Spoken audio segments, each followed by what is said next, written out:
प्यारे दोस्तों, इस मदर्स डे पर हम आपको बताते हैं कि मदर्स डे पर मदर टेरेसा ने भारत के अंदर आकर के लोगों की कैसे सेवा की और किस किस स्तर पर की, कैसे की और किस हिसाब से की। उनकी जीवनी पर मदर टेरेसा की जीवनी पर मदर्स डे पर एक प्रकाश डालने के लिए हम आपको बताएंगे और उसी की तर्ज पर हम आपको बताते रहेंगे मदर टेरेसा को मदर्स डे पर क्यों याद किया जाता है और किस संदर्भ में किया जाता है, उसी के संदर्भ में हम आपको बताने जा रहे हैं। तो मदर टेरेसा के बारे में, उनकी जीवनी के बारे में थोड़ा आपको प्रकाश डालेंगे। Okay sir, thank you. तो चलते हैं मदर टेरेसा।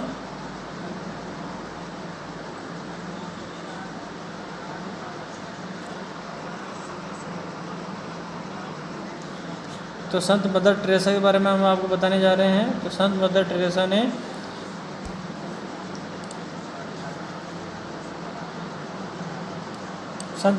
मदर टेरेसा का जन्म 26 अगस्त 1910 में स्कोप्जे अब मैसेडोनिया में है। मृत्यु हुई थी 5 सितंबर 1997 में कलकत्ता, भारत में। कार्य इन्होंने किया मानवता की सेवा, मिशनरीज ऑफ चैरिटी की स्थापना की। मिशनरीज ऑफ चैरिटी की इन्होंने स्थापना की अपने स्तर पर। और इन्होंने काफ़ी सारा, ऐसा माना जाता था कि दुनिया में लगभग सारे लोग सिर्फ अपने लिए जीते हैं, पर मानव इतिहास के बारे में काफ़ी सारी जो चीज़ें हैं मदर टेरेसा से संबंधित है। तो ये पूरी जीवनी है उनकी, उसी जीवनी के बारे में हम आपको बताएंगे।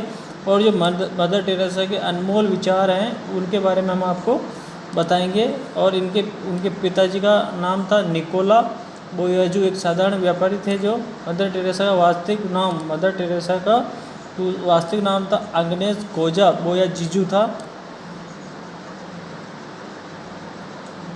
उनके जन्म के समय उनकी बड़ी बहन की उम्र 7 साल और भाई की उम्र 2 साल की थी। बाकी 2 बच्चे बचपन में ही गुजर गए थे। अब चलते हैं आगे। सिस्टर टेरेसा आयरलैंड से 6 जनवरी 1929 में कोलकाता में लोरेटो कॉन्वेंट पहुंची। आयरलैंड से आई थी ये। वह एक अनुशासित शिक्षिका भी थी। विद्यार्थी उन्हें बहुत प्रेम करते थे। 1944 में वे हेड मिस्ट्रेस बन गई थी। फिर उन्होंने वर्ष 1946 में मिशनरी ऑफ चैरिटीज़ की स्थापना बीमार और गरीबों के लिए की थी। उसके बाद में आगे चलते हैं।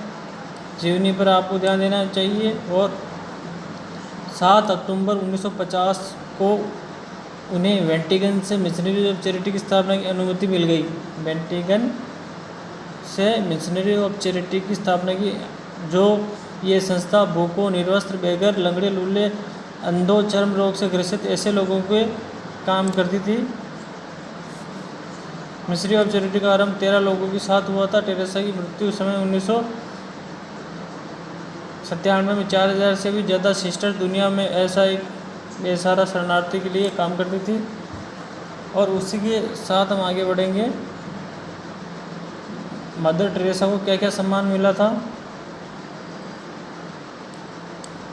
मदर टेरेसा को मानवता की सेवा के लिए अनेक अंतर्राष्ट्रीय पुरस्कार प्राप्त हुए थे। भारत सरकार ने उन्हें पहले पद्मश्री 1962 में, फिर सर्वोच्च रत्न भारत सरकार का 1980 में,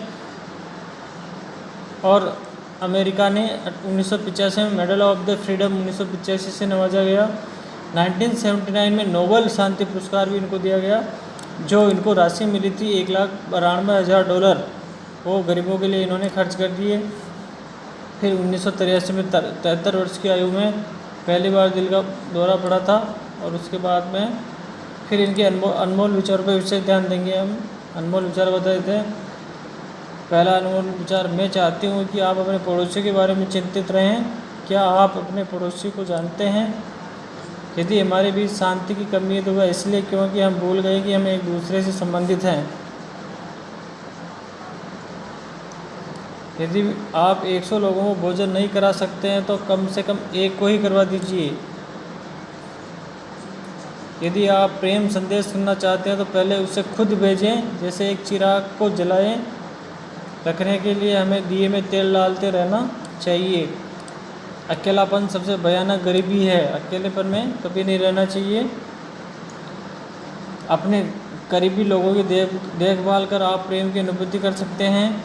अकेलेपन और अवंचित रहने की भावना सबसे भयानक गरीबी है। प्रेम हर मौसम में होने वाला फल है, हर व्यक्ति के पहुंच के अंदर है। आज के समाज की सबसे बड़ी बीमारी कुष्ठ रोग या तपेदिक नहीं है, बल्कि अवांछित रहने की भावना है। प्रेम की भूख को मिटाना रोटी की भूख मिटाने से कहीं ज़्यादा मुश्किल है। अनुशासन लक्ष्यों और उपलब्धि के बीच का पुल है। सादगी से जिएं ताकि दूसरे भी जी सकें। प्रत्येक वस्तु जो नहीं दी गई खोने के समान है। हम सभी महान कार्य नहीं कर सकते, लेकिन हम कार्यों को प्रेम से कर सकते हैं। हम सभी ईश्वर के साथ में एक कलम के समान हैं। ये महत्वपूर्ण नहीं कि आपने कितना दिया, बल्कि यह महत्वपूर्ण है कि आपने कितने प्रेम से दिया है। खूबसूरत लोग हमेशा अच्छे नहीं होते हैं, लेकिन अच्छे लोग हमेशा खूबसूरत होते हैं। दया और प्रेम भरे सब छोटे हो सकते हैं, लेकिन वास्तव में उनकी गूंज अनंत होती है। कुछ लोग आपकी ज़िंदगी में आशीर्वाद की तरह होते हैं, कुछ लोग एक सबक की तरह। बहुत बहुत धन्यवाद। तो मदर टेरेसा पर हमने मदर टेरेसा की जीवनी पर एक प्रकाश डाला है, और प्रकाश के साथ साथ ही उनके अनमोल वचन दुनिया तक पहुंचाने के लिए हमने कोशिश की है। तो हर एक आदमी को प्रेम से ही रहना चाहिए, प्रेम से ही कोई लेना देना होना चाहिए, प्रेम के साथ संदर्भ रखना चाहिए। स्वार्थ कम रहेगा तो दुनिया को ज़्यादा प्रोग्रेस मिलेगी। उसी के साथ में गरीबी का खात्मा होगा। बहुत बहुत धन्यवाद। मदर टेरेसा जी के कार्य को सलाम नमस्ते। और हम उनके जीवनी के बारे में बड़े गौरवपूर्ण महसूस करते हैं। तो हमारे इस चैनल को सब्सक्राइब करते रहिए और मदर टेरेसा की जीवनी को पढ़ते रहिए। Okay sir, thank you.